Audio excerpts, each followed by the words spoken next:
With that, I now recognize myself to give an opening statement in the impeachment inquiry into Donald J. Trump, the 45th President of the United States. In 2014, Russia invaded the United States ally, Ukraine, to reverse that nation's embrace of the West and to fulfill Vladimir Putin's desire to rebuild a Russian empire. In the following years, 14,000 Ukrainians died as they battled superior Russian forces. Earlier this year, Vladimir Zelensky was elected president of Ukraine on a platform of ending the conflict and tackling corruption. He was a newcomer to politics and immediately sought to establish a relationship with Ukraine's most powerful patron, the United States. The questions presented by this impeachment inquiry are whether President Trump sought to exploit that ally's vulnerability and invite Ukraine's interference in our elections, whether President Trump sought to condition official acts, such as a White House meeting or U.S. military assistance, on Ukraine's willingness to assist with 2 political investigations that would help his re-election campaign. And if President Trump did either, whether such an abuse of his power is compatible with the office of the presidency. The matter is as simple and as terrible as that. Our answer to these questions will affect not only the future of this presidency, but the future of the presidency itself, and what kind of conduct or misconduct the American people may come to expect from their commander-in-chief. There are few actions as consequential as the impeachment of a president. While the founders did not intend that impeachment be employed for mere differences over policy, they also made impeachment a constitutional process that the Congress must utilize as necessary. The facts in the present inquiry are not seriously contested. Beginning in January of this year, the President's personal attorney, Rudy Giuliani, pressed Ukrainian authorities to investigate Burisma, the country's largest natural gas producer, and the Bidens, since Vice President Joe Biden was seen as a strong potential challenger to Trump. Giuliani also promoted a debunked conspiracy that it was Ukraine, not Russia, that hacked the 2016 U.S. election. The nation's intelligence agencies have stated unequivocally that it was Russia, not Ukraine, that interfered in our election.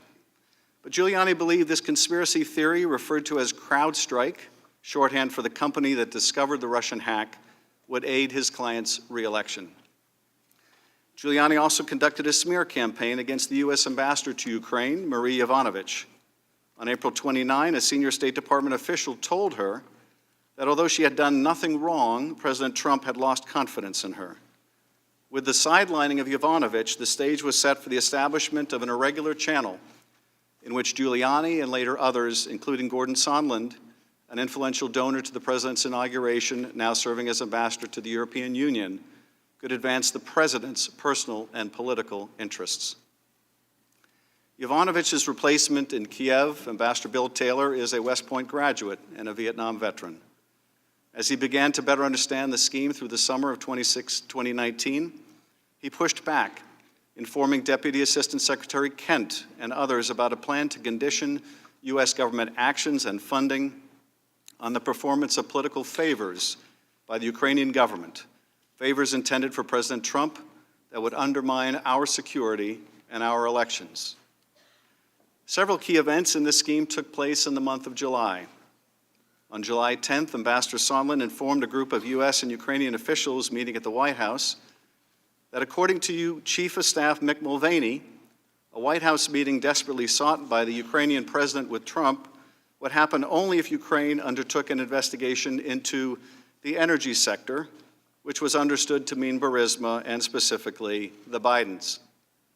National Security Advisor Bolton abruptly ended the meeting and said afterwards that he would not be, quote, part of whatever drug deal Sondland and Mulvaney are cooking up on this, end quote.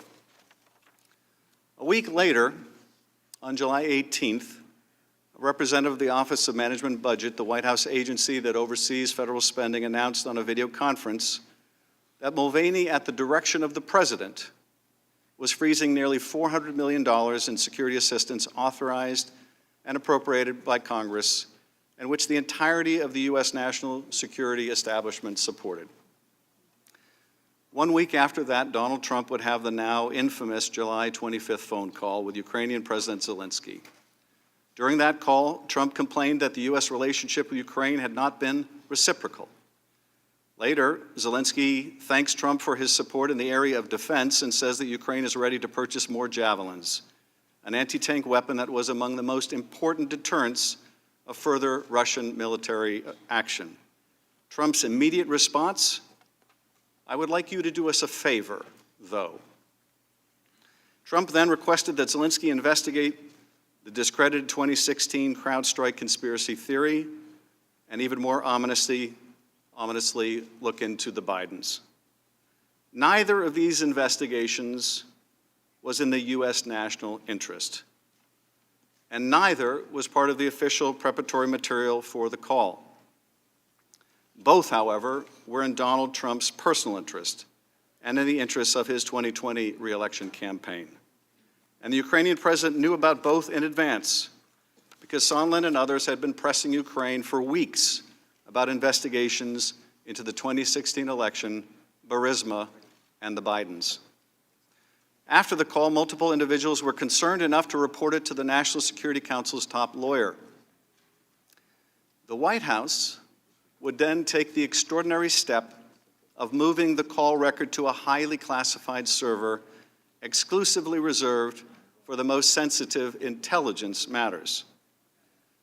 In the weeks that followed, Ambassador Taylor learned new facts about a scheme that even Sondland would describe as becoming more insidious. Taylor texted Sondland, quote, "Are we now saying that security assistance and White House meeting are conditioned on investigations?" As summer turned to fall, it kept getting more insidious, Mr. Sondland testified.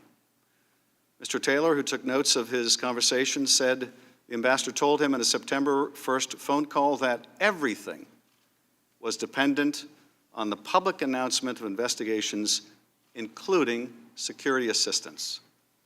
President Trump wanted Mr. Zelensky in a public box.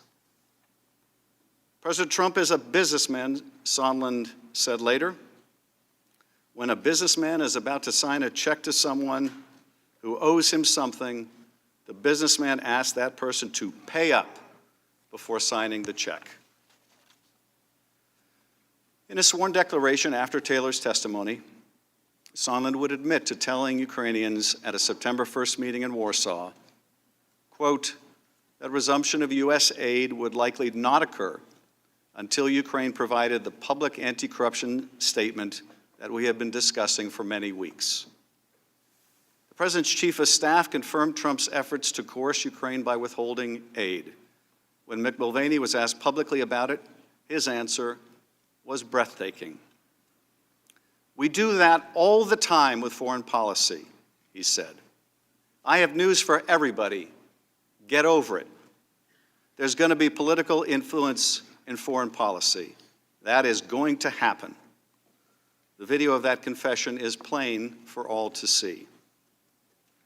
Some have argued in the President's defense that the aid was ultimately released, and that is true, but only after Congress began an investigation, only after the President's lawyers learned of a whistleblower complaint, and only after members of Congress began asking uncomfortable questions about quid pro quos. A scheme to condition official acts or taxpayer funding to obtain a personal political benefit does not become less odious because it is discovered before it is fully consummated. In fact, the security assistance had been delayed so long, it would take another act of Congress to ensure that it could still go out. And that Oval Office meeting that Zelensky desperately sought, it still hasn't happened. Although we have learned a great deal about these events in the last several weeks, there are still missing pieces. The President has instructed the State Department and other agencies to ignore congressional subpoenas for documents. He has instructed witnesses to defy subpoenas and refuse to appear. And he has suggested that those who do expose wrongdoing should be treated like traitors and spies. These actions will force Congress to consider, as it did with President Nixon, whether Trump's obstruction of the constitutional duties of Congress constitute additional grounds for impeachment. If the president can simply refuse all oversight, particularly in the context of an impeachment proceeding, the balance of power between our two branches of government will be irrevocably altered. That is not what the founders intended. And the prospects for further corruption and abuse of power in this administration or any other will be exponentially increased. This is what we believe the testimony will show, both as to the president's conduct and as to his obstruction of Congress. The issue that we confront is the one posed by the president's acting chief of staff when he challenged Americans to get over it. If we find that the President of the United States abused his power and invited foreign interference in our elections, or if he sought to condition, coerce, extort, or bribe an ally into conducting investigations to aid his reelection campaign and did so by withholding official acts, a White House meeting, or hundreds of millions of dollars of needed military aid, must we simply get over it? Is this what Americans should now expect from their president? If this is not impeachable conduct, what is? Does the oath of office itself, requiring that our laws be faithfully executed, that our president defend a constitution that balances the powers of its branches, setting ambition against ambition so we become no monarchy, still have meaning? These are the questions we must ask and answer, without rancor if we can, without delay regardless, and without party favor and without prejudice if we are true to our responsibilities. Benjamin Franklin was asked what kind of a country America was to become. A republic, he answered, if you can keep it. The fundamental issue raised by the impeachment inquiry into Donald J. Trump is, can we keep it?